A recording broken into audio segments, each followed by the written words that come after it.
শেখ হাসিনার সরকার তারা চেয়েছিল আল্লামা মামুনুল হকের কণ্ঠ স্তব্ধ করতে।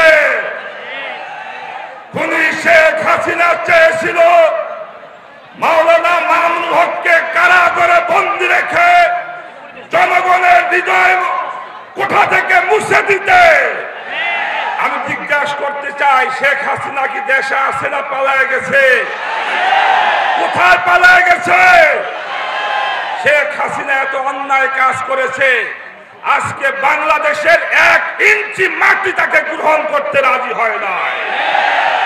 শেখ হাসিনা পালিয়ে গেছে, আল্লামা মামুনুল হক আজকে সারা বাংলাদেশে সিংহের মতো গর্জে উঠতেছে। আল্লাহ যাকে সম্মান দেয় সেই সম্মান রুখার সাধ্য কার আছে?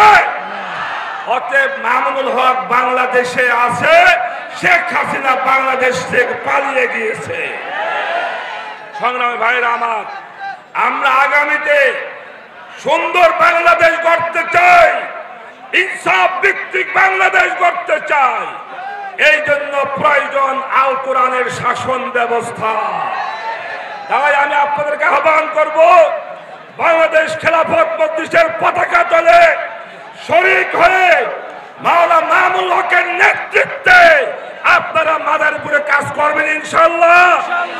কাজ করবেন ইনশাআল্লাহ। আমি আপনাদেরকে আহ্বান রেখে আমার বক্তব্য শেষ করছি। খোদা হাফেজ। বাংলাদেশ জিন্দাবাদ। বাংলাদেশ খেলাফত মজলিস জিন্দাবাদ। মাওলানা মামুনুল হক জিন্দাবাদ।